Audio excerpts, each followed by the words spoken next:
Bismillahirrahmanirrahim. Assalamualaikum warahmatullahi wabarakatuh. Alhamdulillahirabbil alamin, wassalatu wassalamu ala Rasulillah wa ala alihi wa sahbihi ajma'in.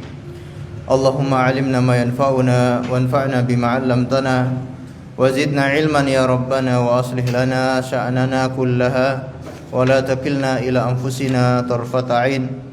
Ma'asyiral muslimin wal muslimat, kaum muslimin dan muslimat yang semoga senantiasa dimuliakan oleh Allah Azza wa Jalla. Tidak bosan-bosan marilah kita terus bersyukur kepada Allah Azza wa Jalla, karena dengan kemurahan, kasih sayang, taufik dan hidayah darinya kita bisa beribadah kepadanya dengan benar. Kita bisa berjalan di atas tuntunan Rasulullah sallallahu alaihi wasallam. Kita bisa menjadi orang-orang yang bertauhid. Ini semua adalah karunia dari Allah Azza wa Jalla. Seandainya Allah Subhanahu wa taala tidak memberikan hidayah itu kepada kita, mungkin kita tidak mengenal agama Islam. Mungkin kita tidak mengenal dakwah Rasulullah, atau bahkan kita tidak mengenal sunnah yang mulia ini. Maka selalu bersyukur kepada Allah Azza wa Jalla dan istiqomah terus belajar menuntut ilmu agama, terutama belajar tentang akidah dan permasalahan tauhid. Dengan demikian kita semakin kokoh, semakin faham tentang akidah yang benar dan mengetahui akidah-akidah yang rusak ataupun yang sesat. Salawat dan taslim kita pun terus bersalawat kepada Rasulullah sallallahu alaihi wasallam dan juga kepada para sahabatnya, para pengikutnya yang setia sampai hari kiamat. Seperti biasanya kita akan melanjutkan pengajian rutin membahas kitab Tauhid yang ditulis oleh Syekh Muhammad bin Abdul Wahhab rahimahullahu taala. Dan pada kesempatan hari ini kita sudah sampai di bab yang masih ingat? 21. Bab yang ke-21, yaitu sikap berlebihan terhadap kuburan orang-orang soleh akan menjadikan sebagai berhala yang disembah selain Allah. Jadi ini beliau menyusun bab-bab tersebut ya agak mirip-mirip, dan beliau menjelaskan secara detail sebab terjerumusnya manusia ke dalam kesyirikan. Jadi sebelumnya beliau menerangkan sebabnya adalah karena gulu kepada orang-orang soleh. Ini mereka yang orang-orang soleh yang masih hidup. Kalau terlalu berlebihan kepada orang-orang soleh meskipun mereka masih hidup, itu bisa menyeret seseorang ke dalam kesyirikan. Begitu orang soleh ini meninggal dunia, maka kita tidak boleh berlebihan dengan kuburan-kuburan mereka, menganggap kuburannya itu memiliki kelebihan. Tentu semua kuburan itu tidak ada yang berbeda. Baik itu kuburan Nabi sekalipun, namanya kuburan semuanya sama. Tidak ada kuburan yang beda. Kalau masjid, ada beberapa masjid yang beda. Masjidil Haram, Masjid An-Nabawi, Masjid Quba, Masjid Al-Aqsa, ini memiliki keutamaan yang berbeda. Tapi kalau namanya kuburan, tidak ada satupun kuburan yang beda. Semua kuburan sama. Maka keliru kalau sebagian menganggap kuburan ini punya fadilah, kuburan ini punya keutamaan yang berbeda dengan kuburan yang lain. Ini salah kaprah. Dan ini yang beliau bahas di pembahasan sebelumnya, berlebihan dengan kuburan orang-orang soleh. Ini tahapannya orang belum sampai menyembah kuburan itu. Mereka masih beribadah kepada Allah tapi di sisi kuburan, karena menganggap ini membawa keberkahan. Baru syaitan akan terus menggiring manusia sampai akhirnya mereka menjadikan kuburan itu sebagai berhala. Ini yang akan dibahas oleh beliau di bab yang ke-21. Sikap berlebihan terhadap kuburan orang-orang soleh akan menjadikan sebagai berhala yang disembah selain Allah. Sebelumnya mungkin mereka belum menyembah kuburan itu. Mereka hanya beribadah kepada Allah, beriktikaf, membaca Al-Quran, kemudian beribadah yang lainnya, tapi di sisi kuburan.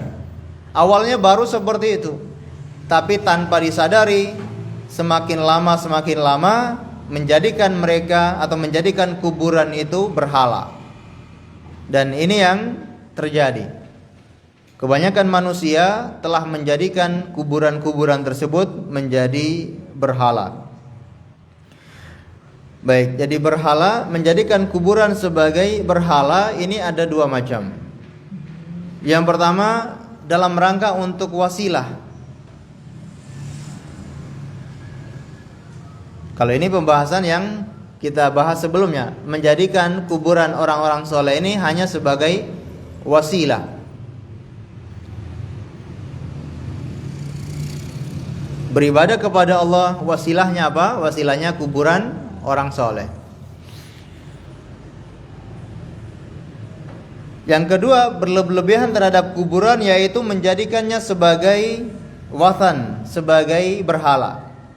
Ini sudah tingkat yang sangat parah, menjadikan kuburan sebagai wathan atau berhala.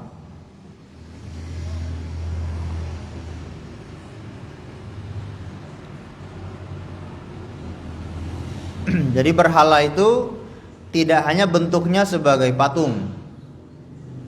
Dalam bahasa Arab, berhala itu dinamakan al-wathan atau al-authan. Nanti akan kita baca di hadis yang dibawakan oleh beliau di sini. Ya.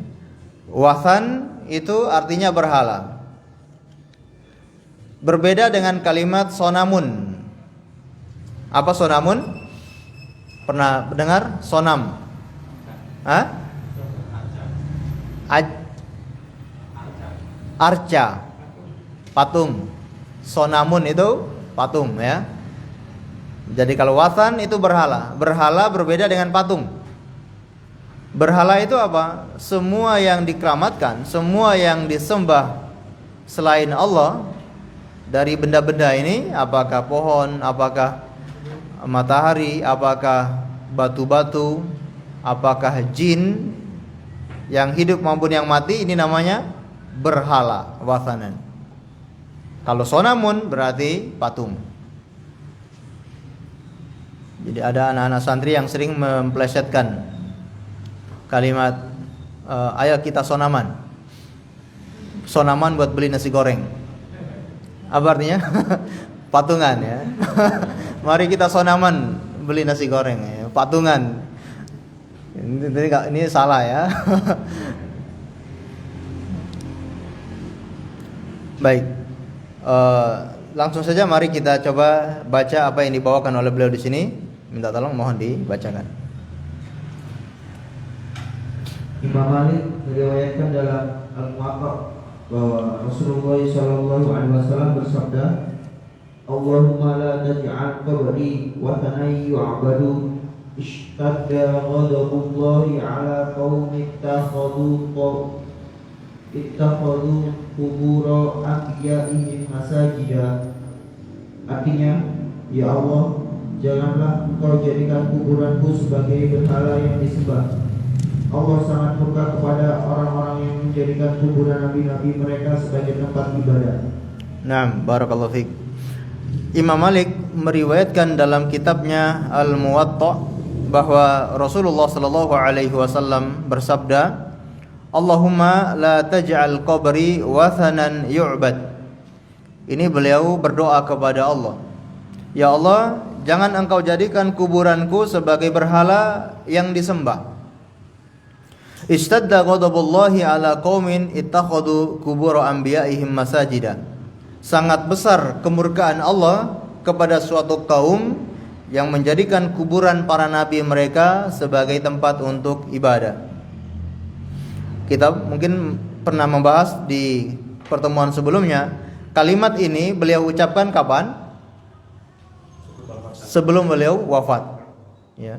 Bahkan beliau ucapkan itu tatkala sedang sakaratul maut. di detik-detik mau meninggal dunia, ya, beliau menutup wajahnya dengan selimut, dengan kain, karena saking dahsyatnya kondisi sakaratul maut. Beliau merasakan sakit yang luar biasa. Beliau tutup wajahnya. Begitu beliau mengingat umatnya agar jangan sampai terjatuh dalam perbuatan kesyirikan ini, beliau menyingkap kain itu, lalu beliau bersabda mencegah umatnya agar tidak menjadikan kuburannya sebagai masjid. Bahkan beliau berdoa kepada Allah, Allahumma la taj'al qabri wathanan yu'bad. Ya Allah, jangan engkau jadikan kuburanku sebagai berhala yang disembah. Kira-kira doanya ini dikabulkan atau tidak? Ini kan bentuknya doa, dan dikabulkan oleh Allah Azza wa Jalla. Sebagaimana dituturkan oleh Imam Ibnul Qayyim Al-Jauziyah, Allah Subhanahu wa taala telah mengabulkan doa beliau ini dan menjadikan kuburannya 3 lapis dinding. Dan sampai sekarang kuburan beliau tidak pernah didatangi oleh siapapun, tidak pernah dijadikan berhala yang disembah selain Allah Azza wa Jalla. Orang mungkin hanya dari luar atau dari jauh, kalau ada yang masih minta kepada Rasulullah, ya mereka hanya dari jauh, itu pun dihalang-halangi oleh penjaga-penjaganya. Bahkan ketika kita ingin memberikan salam pun, Assalamualaikum, Assalamualaikum ya Rasulullah, itu pun dikasih waktu, tidak boleh terlalu lama berdiri di tempat sisi kuburan beliau. Ini bentuk penjagaan Allah Subhanahu wa taala agar kuburan beliau tidak disembah. Dan ini Allah mengabulkan doa beliau. Istadla ghadabullahi ala qaumin ittakhadhu qubur anbiya'ihim masajida. Allah sangat murka kepada suatu kaum yang menjadikan kuburan para nabi mereka sebagai masjid.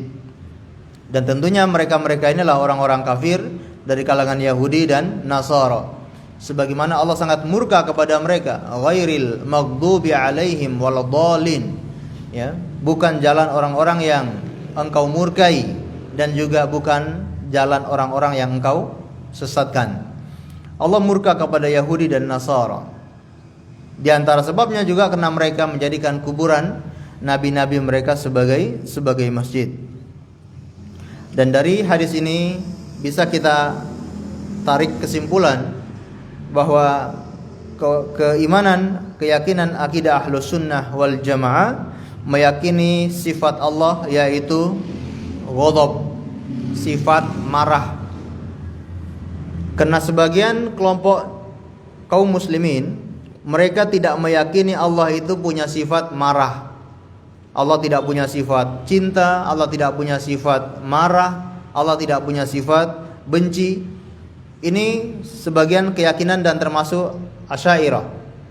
Akidah Asy'ariyah meyakini Allah tidak punya sifat marah. Mereka hanya meyakini sifat Allah itu hanya ada 20 berapa? Ya, hanya ada sebagian. Padahal sifat Allah itu sangat banyak, bahkan tidak terbatas. Nama Allah saja yang kita ketahui itu ada 99. Padahal setiap nama Allah mengandung sifat Allah. Tidak mungkin Allah punya nama tersebut tapi tidak ada sifat di dalamnya. Ini mustahil. Allah punya nama Ar-Rahman, Maha Penyayang. Berarti memang punya sifat, yaitu kasih sayang. Tidak mungkin punya nama penyayang tapi kok nggak ada sifat penyayang. Ini sangat bertolak belakang. Jadi ini keyakinan Asy'ariyah yang keliru. Dan keyakinan Ahlus Sunnah wal Jamaah, Allah itu punya sifat, yaitu marah, punya sifat cinta, dan sifat-sifat yang lainnya yang ditetapkan oleh Allah di dalam Al-Quran dan juga ditetapkan oleh baginda Rasulullah di dalam hadis-hadis beliau. Kita mengimani semua sifat yang datang kepada kita dari Allah dan juga dari Rasulnya, dan kita mengingkari sifat-sifat yang diingkari oleh Allah dan juga Rasulnya.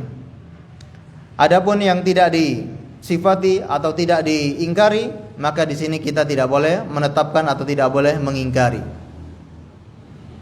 Allah Subhanahu wa taala mengingkari beberapa sifat yang mustahil bagi Allah. Seperti apa misalkan? Seperti zalim, seperti ngantuk, ya. La ta'khudhuhu sinatun wala naum. Allah itu tidak ngantuk dan juga tidak tidur. Berarti mustahil Allah itu tidur. Ini sifat ini tidak pernah ada pada zat Allah Azza wa Jalla. Dan juga sifat-sifat yang lainnya yang ditiadakan oleh Allah. Dan sifat-sifat yang ditetapkan oleh Allah ini sangatlah banyak. Allah menetapkan sifat-sifatnya di dalam Al-Quran maupun hadis yang sedang kita bacain. Istadda ghadabullah ala qaumin. Allah sangat murka kepada kaum yang menjadikan kuburan nabi-nabi mereka sebagai masjid. Ma'asyiral muslimin dan muslimat yang dimuliakan oleh Allah Azza wa Jalla. Jadi kita tahu kuburan, ya, itu kalau kita mendatangi kuburan tujuannya hanya ada berapa? Kalau kita datang ziarah kubur tujuannya cuma ada dua. Yang pertama apa? Ingat mati. Yang kedua mendoakan. Ingat mati ini umum. Mau kuburan orang soleh, mau kuburan orang biasa, mau kuburan orang kafir, ini boleh kita datang berziarah. Jadi ziarah kubur itu tidak hanya kepada orang muslim. Lah kok bisa begitu? Apakah boleh kita ziarah kubur ke kuburannya orang-orang Cina? Kuburannya orang-orang Yahudi? Kuburannya orang-orang Nasara? Hukumnya boleh. Tujuannya apa? Ingat mati, bukan untuk mendoakan. Buktinya mana? Rasulullah pernah menziarahi kuburan ibunda beliau. Dan ibunda beliau itu menurut pendapat yang sahih kafir, meninggal dalam kondisi kafir, ya. Dan beliau menziarahi kuburannya orang kafir. Ini dalil bolehnya berziarah kepada kuburan orang-orang kafir dengan tujuan mengingat akhirat, ingat mati. Kemudian yang kedua adalah mendoakan orang yang ada di kuburan tersebut. Ini khusus bagi kaum muslimin. Doa yang diajarkan oleh Rasulullah apa? Assalamualaikum ya ahlal kubur atau ya ahlad diyar minal muslimina wal muslimat fa insyaallahu bikum lalahikun nas'alallahu walakum al-afiyah. Ini doa yang diajarkan ketika kita datang berziarah kubur. Bisa mengucapkan salam seperti itu selesai, atau juga kita berdoa dengan doa-doa yang lain. Datang ke kuburan, ya Allah, ampunilah saudara-saudara kami yang ada di kuburan ini, rahmati mereka, lapangkan kuburannya, berilah mereka ampunan, kemudian berilah mereka nikmat kubur, hilangkan siksaan atas mereka. Ini boleh secara umum untuk seluruh yang ada di penghuni kubur ini. Atau secara khusus misalkan kita datang ke kuburan saudara, orang tua, keluarga, lalu kita mendoakan, ya Allah, lapangkan kuburan ayah atau ibu saya. Ya Allah, ampunilah ayah atau ibu saya yang ada di dalam kubur. Ya Allah, berilah mereka kenikmatan di dalam kubur. Ini boleh secara khusus untuk keluarga kita, ya. Dan tidak dikhususkan untuk berziarah ke pemakaman tertentu. Kita berziarah kubur sesuai dengan kemudahan yang bisa kita jangkau.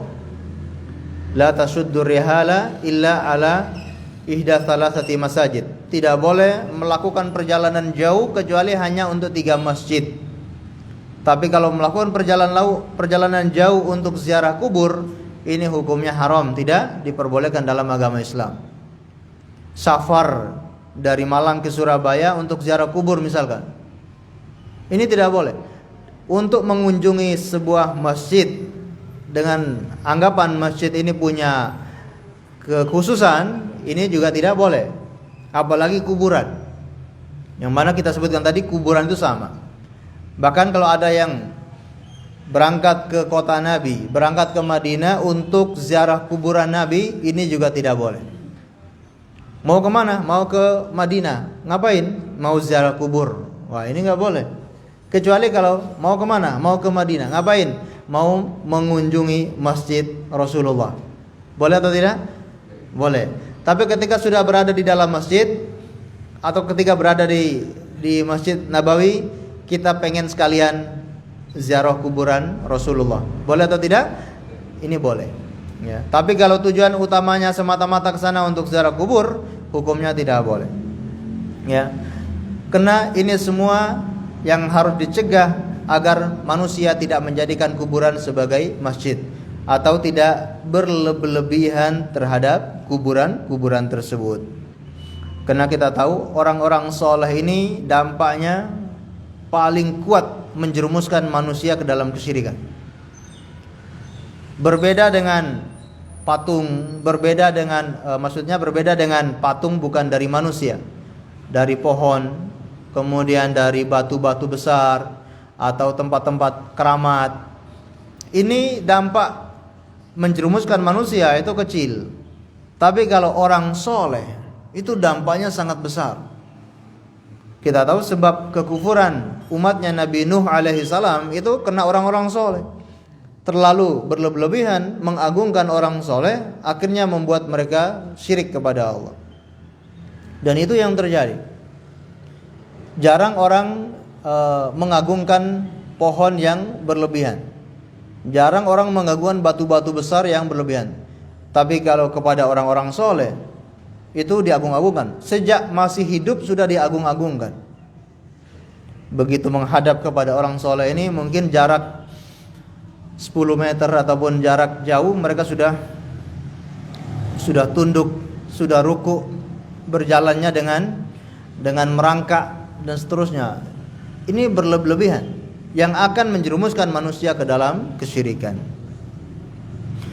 Baik, kita akan bacakan dalil berikutnya yang dibawakan oleh beliau.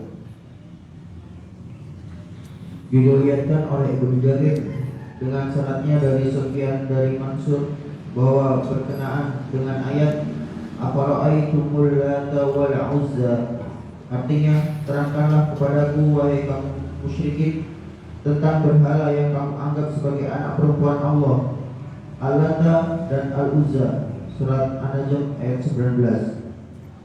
Mujahid mengatakan Al-Lata adalah orang yang dahulunya mengadukkan tepung dengan air atau minyak untuk para jamaah haji. Setelah meninggal, mereka pun senantiasa mendatangi kuburannya.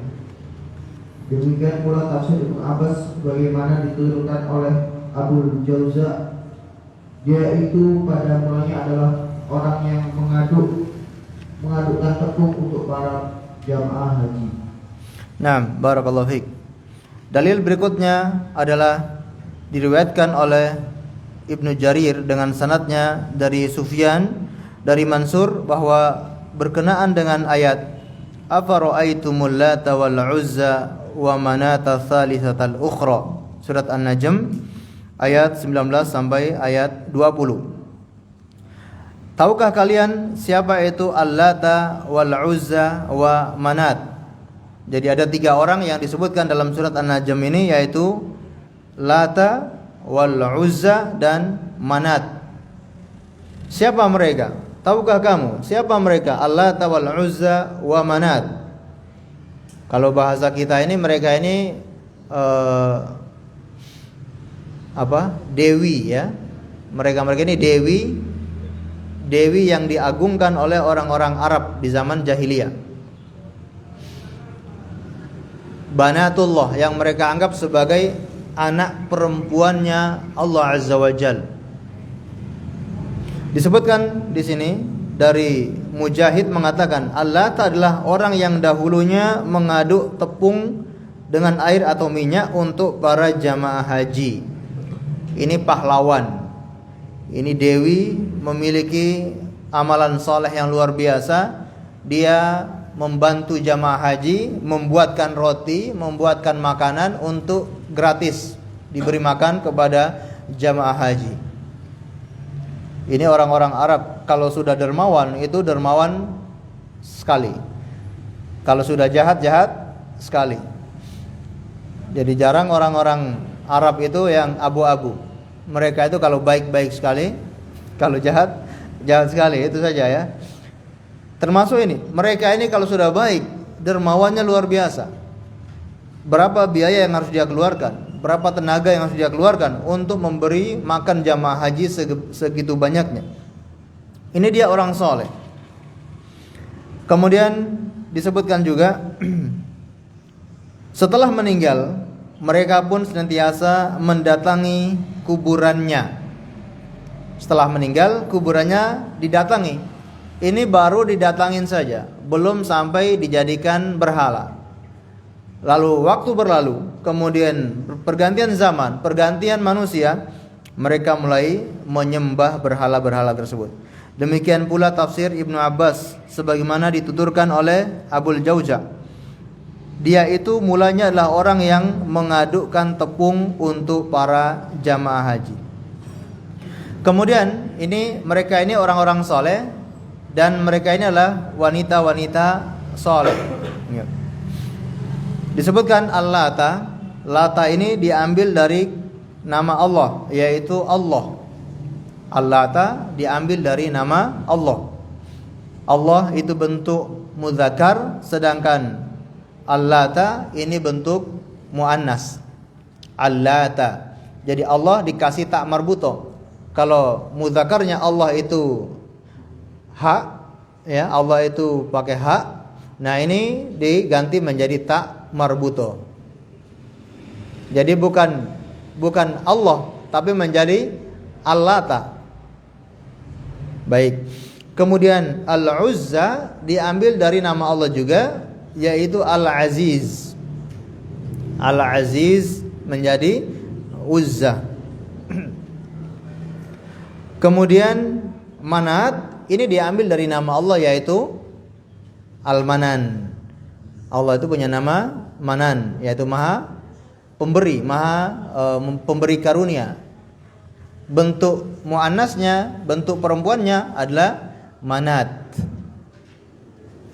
Baik. Mereka dulunya manusia. Kemudian setelah berlalunya masa, mereka ini dijadikan patung-patung dan akhirnya disembah oleh orang-orang di zaman jahiliyah. Jadi ketika Rasulullah berdakwah, ini sudah dalam bentuk berhala-berhala. Al-Lata bentuk berhalanya adalah patung yang ada di Taif. Jadi posisinya itu berada di kota Taif. Itu Al-Lata. Dijadikan kuburannya, dibuatkan patung, kemudian orang-orang datang beriktikaf dan menyembah kepada patung tersebut. Ini berada di Taif sebagaimana disebutkan oleh Imam Qatadah. Ya. Baik. Sedangkan Uzza ini adalah sebuah pohon yang dikeramatkan.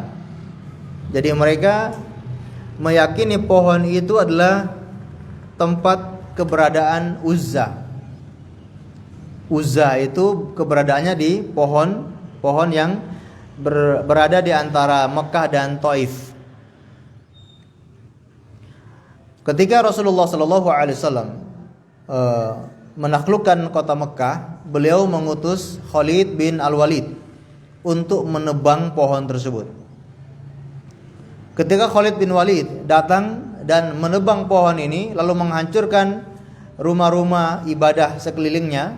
Jadi pohonnya di tengah-tengah, dikelilingi oleh bangunan-bangunan untuk tempat mereka ibadah. Pohonnya di tengah, mereka beribadah di sekelilingnya. Khalid bin Walid menghancurkan rumah-rumah itu, kemudian menebang pohon tersebut, lalu datang kepada Rasulullah memberitahukan bahwa beliau telah menebang pohon itu. Kata Rasulullah, engkau belum melakukan sesuatu. Pergilah dan hancurkan lagi. Ya, begitu dia datang lagi, dan di sisi pohon ini ada sebuah bukit atau sebuah tebing. Ternyata dia melihat ada sosok perempuan yang, mohon maaf, telanjang. Sosok perempuan yang telanjang, kemudian rambutnya terurai sampai ke kaki. Dan orang-orang yang menyembah Uzza ini mengatakan, ya Uzza, wahai Uzza, Khalid telah datang untuk membunuhmu. dan Khalid tiba-tiba mengambil pedangnya, menghunuskan dan menebas Uzza itu, lalu membunuh jin bentuk Uzza tersebut. Jadi dia ini bentuknya adalah jin. Jin bentuknya wanita. Sampai sekarang ada atau tidak? Jin yang mengatasnamakan dia seorang dewi atau seorang nyai. Banyak ya. Itu semua kerjaannya jin ya. Baik, lalu menghadap kepada Rasulullah, kata beliau, engkau telah membunuhnya dan tidak akan, Uzza ini tidak akan disembah selamanya ya sampai hari kiamat. Ini Uzza. Sedangkan Manat ini adalah batu besar yang ada antara Mekah dan Madinah, yang dijadikan keramat oleh orang-orang dari suku Aus, Khazraj, dan juga suku yang ada di Mekah ya seperti Hudzail dan yang lainnya. Mereka menyembah batu besar ini. Yang mereka anggap batu besar ini keberadaan si Manat. Rasulullah ketika Fathul Mekah, beliau mengutus Ali bin Abi Thalib untuk menghancurkan batu yang dikeramatkan tersebut. Baik, di sini muallif membawakan contoh orang-orang soleh ini, yaitu Lata, wal Uzza, wa Manat. Ini contoh kalau sebab mereka ini disembah, sebabnya karena gulu, berlebihan terhadap mereka. Awalnya mereka datang ke kuburannya untuk beribadah, kemudian lama-kelamaan akhirnya dijadikan sebagai berhala. Dan ini yang terjadi. Oleh karenanya kalau kita lihat para sahabat, jadi setelah sepeninggalan Rasulullah SAW, mereka sangat menjaga akidah manusia. Mereka sangat mencegah umat agar tidak terjerumus ke dalam kesyirikan seperti ini. Mereka menutup pintu kesyirikan ini serapat-rapat mungkin. Terutama kalau kita lihat di zamannya Khalifah Umar bin Khattab, beliau ya menutup semua celah-celah yang mengantarkan kepada kesyirikan. Termasuk beliau memerintahkan untuk menebang pohon yang sangat sakral. Pohon apa itu? Pohon beringin. Pohon yang dijadikan baiat di bawah pohon tersebut, baiat Hudaybiyah. Ya. Jadi beliau Umar bin Khattab kena mendapati orang-orang datang dan beribadah di bawah pohon tempat baiat Ridwan itu, tempat baiatnya Rasulullah kepada para sahabat yang berperang dengan beliau. Beliau perintahkan untuk menebang pohon ini. Karena takut lama-kelamaan pohon ini bisa dikeramatkan. Khawatir. Karena buktinya sudah ada. Masyarakat jahiliyah dahulu menjadikan pohon-pohon, batu-batu sebagai keramat. Khawatir lama-kelamaan, mungkin awalnya datang untuk beribadah kepada Allah di dekat atau di bawah pohon ini. Awalnya baru seperti itu. Kita tidak tahu setelah masa berlalu, orang sudah tidak punya ilmu, bisa jadi pohon ini disembah oleh mereka. Dikisahkan juga Umar bin Khattab ketika mengutus yaitu Abu Musa al-Asy'ari berperang untuk melawan bangsa Tartar ya, yang ada di Hurmuzan. Ketika wilayah ini sudah ditaklukkan oleh kaum muslimin, Abu Musa al-Asy'ari dan para sahabat yang lainnya memasuki tempat Baitul Mal Tartar tersebut. Di dalam Baitul Mal ternyata mereka mendapati sebuah jasad, sebuah mayat, dan di sisi kepalanya ada kitab-kitab. Ternyata mayat ini tidak busuk, mayat ini tidak termakan ulat, mayat ini awet, tidak ada bau sama sekali. Masya Allah. Maka mereka tanyakan, siapa mayat ini? Kata penduduk tersebut, ini adalah mayatnya Daniel. Abu Musa al-Asy'ari kemudian menulis surat kepada Khalifah Umar bin Khattab. Lalu kata Umar bin Khattab, silakan kalian kuburkan mayat tersebut.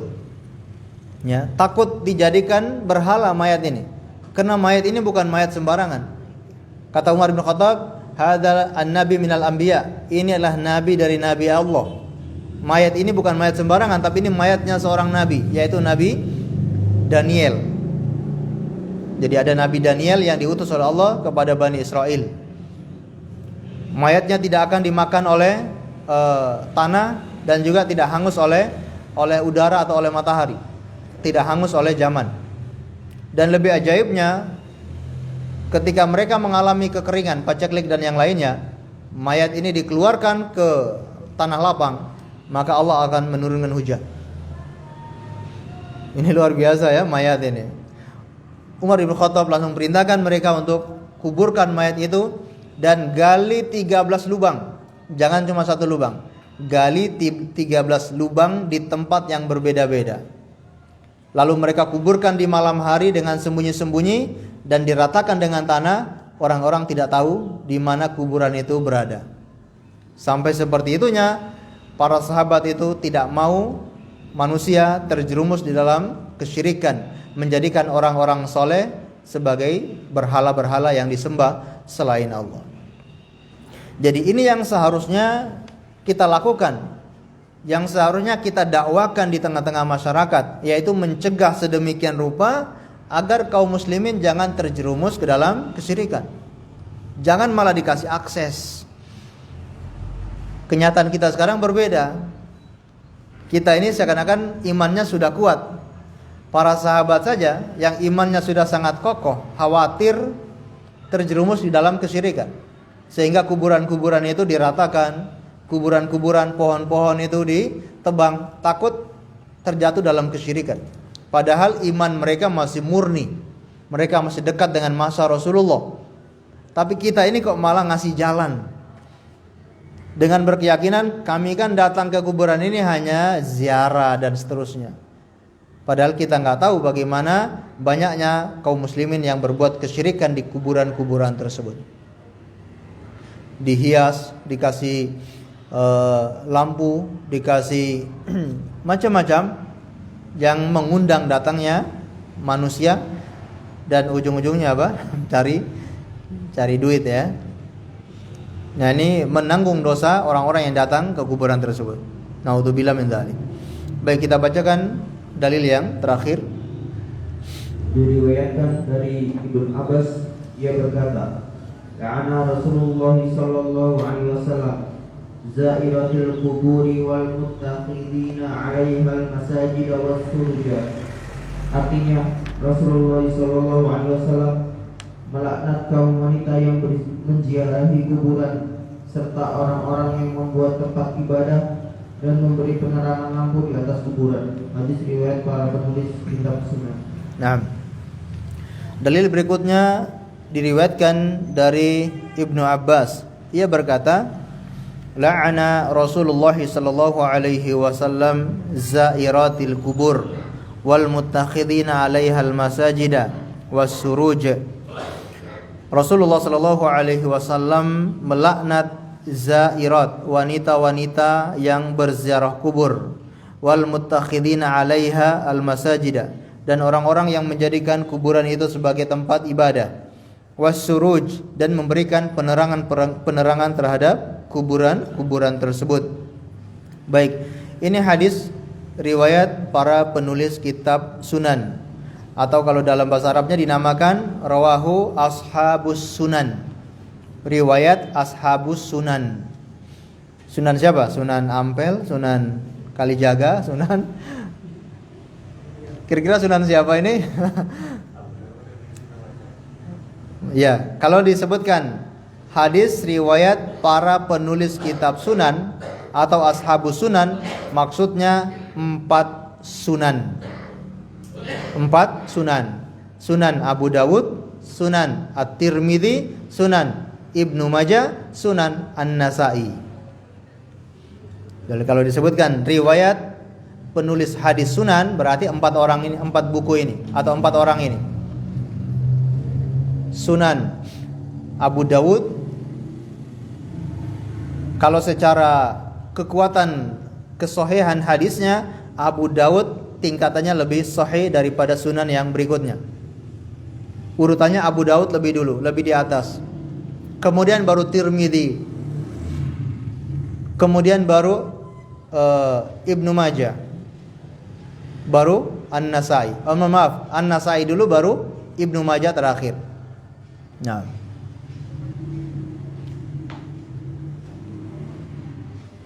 Kalau disebutkan rawahu ashabus sita atau riwayat kutubus sita, ini berapa? Berarti 6 ya. 6 orang. Siapa itu? 4 orang ini atau 4 sunan ini ditambah lagi dengan 2 sahihain, yaitu Bukhari dan Muslim. Jadi kalau ada istilah kutubus sita berarti kitab yang 6. Bukhari, Muslim, 4 sunan. Ada lagi istilah kutubut tis'ah, kitab yang 9. Berarti siapa lagi? 6 kitab ini tambahan berapa? 3 atau 4? 3, tambahan 3. Siapa lagi? Sunan Ahmad, Musnad, bukan Sunan Ahmad tapi Musnad Ahmad. Kemudian Hakim Sunan Ad-Darimi, ya, Sunan Ad-Darimi, kemudian Muwatta Malik. Kalau kutubut tis'ah, kitab 9 itu 6 kitab ini ditambah 3 lagi, yaitu Sunan Ad-Darimi, Muwatta Malik, lalu Musnad Ahmad. Bukhari, Muslim, Abu Dawud, Tirmidzi, An-Nasai, Ibnu Majah, kemudian Sunan Ad-Darimi, kemudian Muwatta, yang terakhir Musnad Ahmad. Ini induk kitab-kitab hadis. Semua perkataan Nabi Shallallahu Alaihi Wasallam dicatat di induk kitab ini. Ya. Dan ini menjadi rujukan setelah Al-Quranul Karim. Baik. Dalam hadis ini kata sahabat Abdullah ibni Abbas, la'ana Rasulullah sallallahu alaihi wasallam. Rasulullah sallallahu alaihi wasallam melaknat. Ini indikasi dosa besar. Ciri-ciri dosa besar adanya laknat dari Allah atau dari Rasulullah. Ataupun ada laknat dari malaikat. Ada beberapa hadis yang disebutkan malaikat akan melaknat. Pernah dengar? Mungkin ibu-ibu tahu ya. Ibu-ibu paling hafal. Malaikat akan melaknat, yaitu seorang istri yang tidur sedangkan suaminya murka kepadanya di malam hari, maka dilaknat oleh malaikat sampai pagi hari. Berarti ini indikasi dosa besar. Atau Rasulullah melaknat, ini juga dosa besar. Atau Allah melaknat, ini juga indikasi dosa besar. Apa saja indikasi dosa besar ini? Perbuatan apa saja? Yaitu zairatil kubur, wanita-wanita yang ziarah kubur. Berarti wanita kalau ziarah kubur dosa besar. Ini ada ikhtilaf para ulama. Para ulama berbeda pendapat, yaitu yang dimaksud dengan wanita yang ziarah kubur ini apa? Pendapat yang pertama secara mutlak, setiap wanita yang berziarah kubur itu dosa besar dan dilaknat oleh Rasulullah Shallallahu Alaihi Wasallam. Secara mutlak, berarti larangannya secara mutlak, tidak boleh sama sekali bagi wanita ziarah kubur. Dalilnya mana? Hadis yang kita baca ini. Pendapat yang kedua, tidak secara mutlak, atau maksudnya sering-sering ziarah kubur. Rasulullah melaknat wanita yang sering-sering ziarah kubur. Berarti masih boleh bagi wanita ziarah kubur, tapi tidak boleh sering-sering. Dalilnya mana? Ada hadis yang lain yang disebutkan oleh Rasulullah dengan kalimat bukan zairat, tapi zawarat, ya, bukan zairat tapi zawarat. La'ana Rasulullah sallallahu alaihi wasallam zawaratil kubur, ya. Riwayat yang lain menyebutkan zawarat, yaitu sering-sering ziarah kubur. Allahu a'lam bishawab, mana pendapat yang paling kuat, tapi yang jelas sama-sama memiliki kekuatan. Karena Ibunda Aisyah juga pernah ziarah kubur. Sebagaimana beliau bertanya kepada Rasulullah, bagaimana doa apa yang harus saya baca ketika ziarah kubur. Kemudian hadis yang lain ketika Rasulullah melewati seorang wanita yang sedang menangis di kuburan anaknya. Lalu ditegur oleh Rasulullah, ya, nggak usah bersedih. Kata wanita ini, ilaika anni, pergi dari saya. Dia nggak tahu kalau yang mengatakan itu adalah Rasulullah. Sampai disebutkan kepada orang wanita ini, tadi yang melarang engkau menangis itu adalah Rasulullah. Dia baru sadar. Akhirnya dia datang ke rumah Rasulullah, meminta maaf kepada Rasulullah, ya, lalu mengatakan, wahai Rasulullah, sekarang saya bersabar. Maka beliau mengatakan, innas sabra inda sodamatil ula. Sesungguhnya sabar itu ada pada musibah yang pertama kali. Ini dimuat oleh Imam An-Nawawi dalam kitabnya Riyadhus Shalihin di bab sabar. Yaitu sabar itu di musibah pertama kali. Tatkala terkena musibah di detik itu, di hari itu, di waktu itulah kita baru sabarnya dianggap. Tapi kalau ketika terkena musibah kita mencak-mencak, kita nggak sabar, baru besok harinya baru kita bilang sekarang saya sabar. Ini udah kasep ya, udah terlanjur. Udah terlanjur. Nah, ini yang dialami oleh wanita ini. Dia menangis-menangis di kuburan. Rasulullah melewati wanita ini lalu mengatakan, sabarlah engkau. Kata wanita ini, pergilah engkau. Kamu gak ngerti apa yang saya rasakan. Baru dia keesokan harinya dia baru tahu ternyata yang melarang dia itu adalah Rasulullah. Dia datang kepada Rasulullah lalu minta maaf. Dia mengatakan, saya bersabar wahai Rasulullah.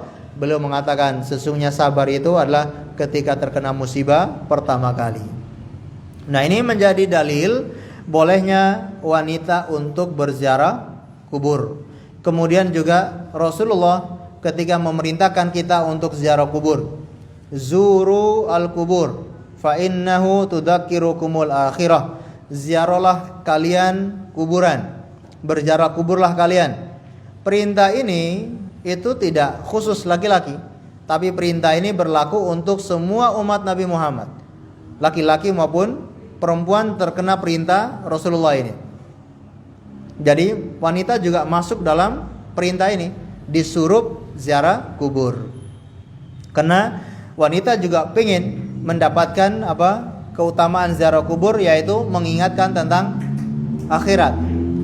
Dan memang kadangkala istri lebih sering dibawa ke kuburan daripada dibawa ke mall. Ketika istri sudah nuntut macam-macam, bukan sering-sering ya, tapi ajak ke kuburan untuk ziarah kubur, biar ingat akhirat. Allahu a'lam bishawab, ya. Ini dalilnya juga kuat. Ala kulli hal, bagi kita yang melewati kuburan, misalkan seorang wanita yang ternyata melewati pemakaman umum, tidak masalah dia singgah atau dia berhenti lalu mengucapkan salam ke penghuni kubur itu. Dia mengingat akhirat ketika melihat kuburan. Tidak harus ketika musim-musim orang ramai. Nah, ini yang kadangkala larangannya lebih ketat.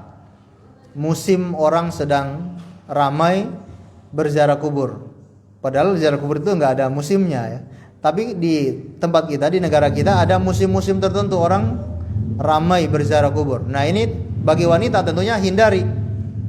Kalau mau ziarah kubur jangan pilih momen-momen yang orang itu ramai, karena adanya ikhtilat. Kemudian wanita ini juga karena lemah. Kalau baru 1 hari 2 hari dimakamkan, contohnya suaminya baru 1 hari 2 hari dimakamkan, jangan langsung ziarah kubur. Karena di antara larangan ini sebabnya adalah karena wanita itu lemah. Di kuburan bisa saja dia menangis histeris atau historis. Menangis histeris dan historis sekaligus. Yang dia menangis sekaligus mengungkap-ungkap masa-masa lalu ya, menyebutkan kebaikan-kebaikan suaminya, akhirnya jatuh kepada larangan yaitu an-niyahah. Ini juga nggak boleh. Karena niyaha ini juga dosa besar. Ya, niyaha ini dosa besar. Maka Rasulullah melarang jangan sampai wanita-wanita ini terjerumus dalam dosa niyaha. Jadi kalau kita tahu kuburannya baru dimakamkan 1 hari 2 hari atau 1 minggu 2 minggu, sebaiknya seorang wanita jangan ziarah kubur terlebih dahulu. Kalau sudah lama, sudah tidak terlalu sedih, nggak apa-apa dia ziarah kubur menurut pendapat yang kedua ini. Ya. Allahu a'lam bishawab. Nah, kemudian yang dilaknat oleh Rasulullah adalah al-muttakhidina 'alaihal masajid, ya, menjadikan kuburan itu sebagai masjid. Ini sebagaimana hadis-hadis yang sudah kita pelajari sebelumnya. Kemudian wasuruj, yaitu membuat penerangan-penerangan di kuburan. Ini juga haram hukumnya. Penerangan di sini dalam rangka untuk pengagungan atau memperindah kuburan, memberikan penerangan, lampu-lampu, bahkan lampu yang khusus warna-warni. Ini tentunya adalah termasuk mendapatkan laknat dari Rasulullah. Jadi memperindah kuburan dalam bentuk apapun itu masuk dalam larangan ini. Tidak hanya dalam bentuk lampu saja. Kenapa Rasulullah melarang memberi lampu di kuburan? Karena khawatir manusia mengagungkan kuburan. Lampu itu bisa menjadi efek atau menjadi daya tarik. Apalagi daya tarik selain lampu. Ada daya tarik selain lampu. Kuburannya dikasih taman, kuburannya dikasih kolam renang. Ya, sekarang ini kuburan banyak dijadikan tempat wisata malah. Bahkan ada kontraktor kuburan, khusus kontraktor kuburan. Di Jakarta itu kuburan yang elit bisa miliaran. Ada kontraktor kuburan gitu. Dan itu terjadi, ya. Fungsi kuburan itu untuk mengingat akhirat malah diagung-agungkan. Kalau ini juga termasuk tasyabbuh kepada orang-orang Nasara. Biasanya kalau orang-orang Nasara mereka bakar lilin, lampu di kuburan. Biasanya dikasih lilin, ya, untuk penerangan. Ini tasyabbuh. Baik. Tapi kalau penerangan ini dalam rangka untuk menerangi jalan, ini tidak masalah, ya. Kalau dikasih penerangan itu tujuannya untuk menerangi jalan agar menjadi tempat lewatnya manusia, agar tidak terjadi bahaya, ini tidak masalah. Karena kalau kuburan tidak ada lampu gelap, orang lewat juga bahaya. Bahayanya ini bisa menjadi tempat kejahatan, tempat begal dan seterusnya. Itu kan bahaya karena tidak ada penerangan sama sekali di kuburan. Penerangan jalan, ya, bukan penerangan kuburan. Allahu a'lam bishawab. Baik, mungkin ini yang bisa kita sampaikan, ya. Mudah-mudahan bisa bermanfaat untuk kita semuanya. Pertemuan selanjutnya akan kita bahas tentang upaya Nabi sallallahu alaihi wasallam dalam menjaga kemurnian tauhid dan menutup segala jalan yang mengantarkan kepada syirik. Baik, dari sini bisa kita lihat bagaimana jauhnya masyarakat kita dari tuntunan Rasulullah sallallahu alaihi wasallam. Yang seharusnya kuburan itu tidak boleh diagungkan, tidak boleh dikasih lampu, tidak boleh dibangunkan tempat-tempat untuk ibadah, tapi sebaliknya di masyarakat kita, orang Islam, justru kuburan-kuburan orang-orang soleh mereka jadikan keramat, dijadikan tempat-tempat untuk didatangi, bahkan sudah ada yang minta-minta ke kuburan tersebut, ya. Dan memang biasanya ditawari oleh juru kunci, ya. Pengen apa? Pengen minta kekayaan, nanti ke kuburan ini minta ke mbah ini. Bahkan diajari oleh juru kuncinya seperti itu. Atau ketika kita ingin datang ke suatu desa atau baru pindah ke desa tersebut, diajari oleh juru pemakaman, ya. Kalau kamu mau tinggal di desa ini, pamitan dulu atau izin dulu ke mbah ini, atau sudah izin belum ke mbah ini. Seperti itu, ya. Ini tentunya akan mengantarkan kepada kesyirikan. Naudzubillah min dzalik. Berarti PR kita ini besar atau tidak? Besar. Jadi ini bukan tugas Ustadz yang hanya menyampaikan, tapi kita semua bertugas untuk mengingatkan masyarakat, keluarga kita dari kuburan-kuburan yang dikeramatkan seperti ini. Ini tugas kita semuanya. Allahu a'lam bishawab. Sebelum kita akhiri, mungkin ada yang tanyakan, kami persilakan.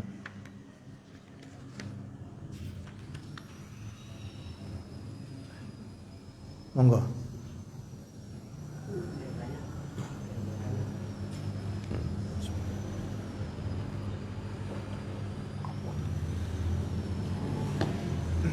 Assalamualaikum warahmatullahi wabarakatuh. Waalaikumsalam warahmatullahi wabarakatuh. Kuburan orang tua saya sangat jauh sekali di luar pulau. Saya ingin jarang sekali bersilaturahmi dengan keluarga. Bagaimana itu? Dan kedua, saya berniat mau bekerja, mau melihat keagungan keindahan masjid Joko Karya. Baik. Yang pertama, kuburannya jauh di luar pulau. Otomatis dia melakukan perjalanan jauh untuk ziarah ke kuburan orang tua itu. Baik. Sekarang tujuan pergi ke tempat tersebut hanya untuk ziarah kubur atau untuk bersilaturahmi dengan keluarga yang ada di kampung atau di wilayah tersebut.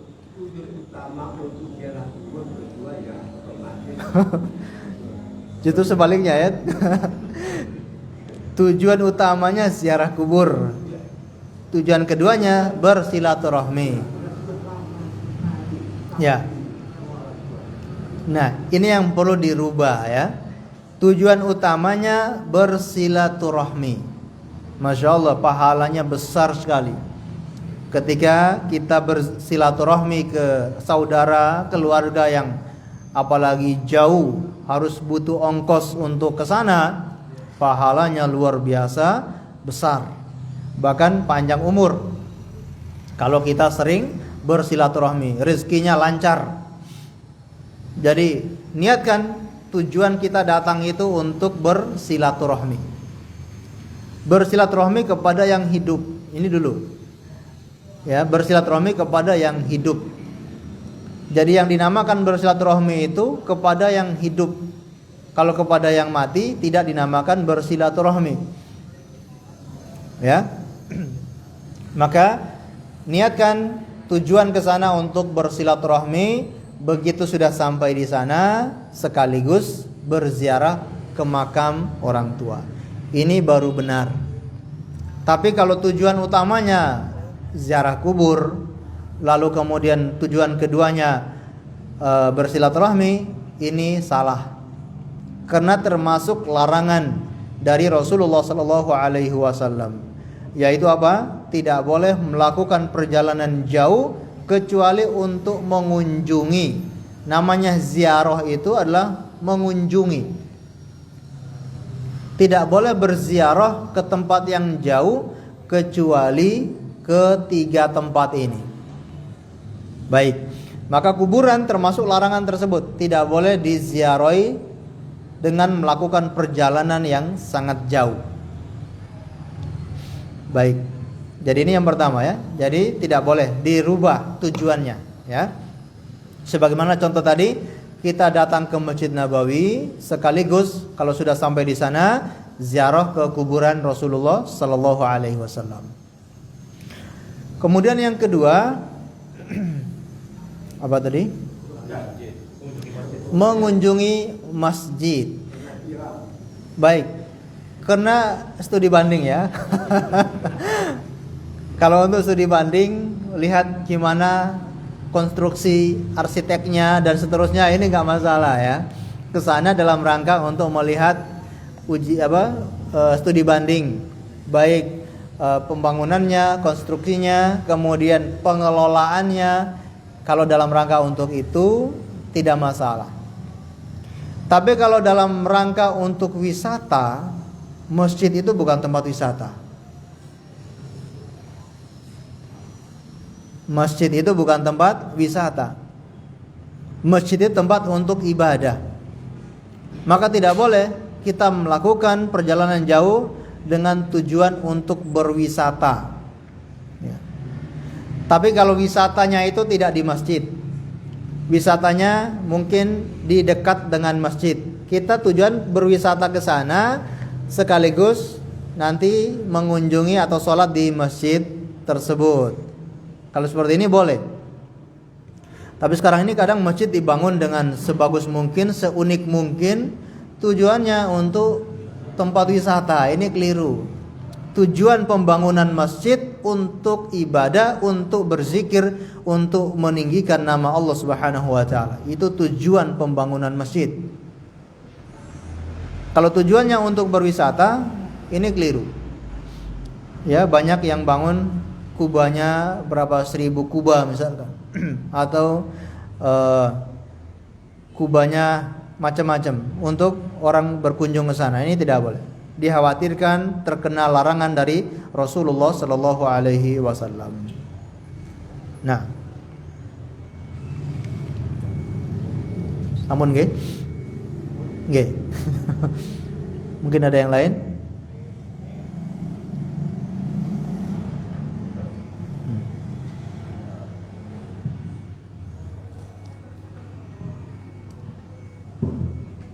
Assalamualaikum Ustaz. Waalaikumsalam. Melihat dari penjelasan di kitab ini, kita mengetahui bahwa Nabi kita Muhammad SAW itu sangat mengkhawatirkan umatnya itu jatuh dalam kesyirikan. Tapi di sisi lain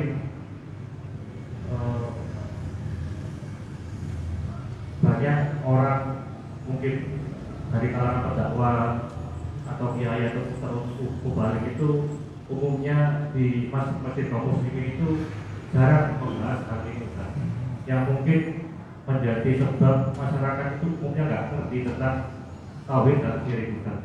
Nah, bagaimana kita menyikapi hal ini, Ustaz? Karena kita itu mungkin ingin memberikan pemahaman kepada masyarakat dan